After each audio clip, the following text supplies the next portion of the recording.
Meteorologist Michael Fecca is with us now, and we've been focusing so much on severe thunderstorms, tornadoes, wind damage and the like, but there's another huge hazard that really doesn't get the play that it probably should. Yeah, a lot of times when we get these severe thunderstorms rolling through, of course, heavy rain is always a part of it, but we always get wrapped up in the tornadoes and the damaging winds and the hail of it all, but we don't really think about one of the larger aspects to severe weather, which is flooding, and flooding impacts a lot of people at once. And we've seen that already this spring, and of course we say over and over, turn around, don't drown, and yet people will drive into flooded roads and so forth. Right. And flooding has really become a much bigger issue in the past few years. Yes, it's gotten a lot more persistent here, especially as we get more active storm tracks moving through. We just get a lot more moisture in the area, and that can result in more flash flood instances. Well, when many of us think of severe weather, we often think of the threats like tornadoes, damaging winds, and hail. But many of us turn a blind eye to one of the more deadlier components of severe weather events, and that is flooding. Looking at our 10 and 30-year averages for weather-related deaths, you can see that flooding takes number 2 on both of those lists. And just recently, back in February, portions of the tri-state dealt with 3 to 7 inches of rainfall in a very short amount of time, and that led to area creeks, streams, and rivers to overflow their banks onto the streets and even into people's properties.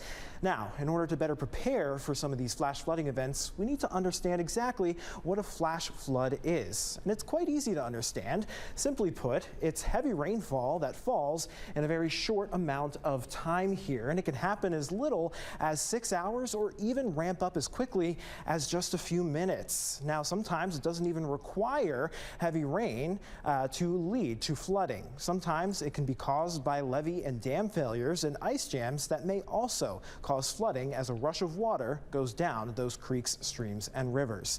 Now, of course, flooding can damage property, but it can also be life-threatening. Now, how can we best protect our property and ourselves from a flooding? Well, it's important to prepare for it. So what can we do before a flash flood? It's important to communicate with somebody. Let someone know who to contact for status updates and discuss a safe location to meet up with family members. It's important to pack an emergency kit with preparing enough supplies for at least 3 days without power. You also want to know the risk. Do you live in a floodplain? What areas typically flood? And what's the fastest way to higher ground? Prepare your home using sandbags and other materials to protect it. Also, consider flood insurance. If you know your home will likely flood, don't wait for an evacuation order. Evacuate immediately and make arrangements to stay somewhere else. Now, during a flood, it's important to stay informed. You can download the 14 First Alert Weather app by scanning the QR code on your screen, listen to TV and radio for breaking updates, and check online and social media for those updates as well. If you're placed under a flash flood warning, move to higher ground immediately. If you're placed under an evacuation order, obey those evacuation orders. Lock your home when you leave and disconnect utilities and appliances. Now, as you venture out, you want to stay out of water with electricity. You may see sparks, hear buzzing, popping, or crackling sounds in the water. That would be an indication that there is electricity running through it.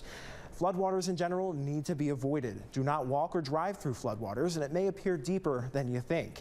Get to higher ground and call 911 if you end up being trapped. Get updates during or after a flood. Tune in to 14 News for updates on roads. Ensure water or other utilities are safe to use before you use them, and know how to use your generator. Again, avoid floodwaters at all costs. They may contain toxin chemicals and sharp objects that could harm you. Now, once you're given the all clear, you want to wait to go back. Be careful because the floors and ceilings may collapse due to that water damage. And also, contact your insurance.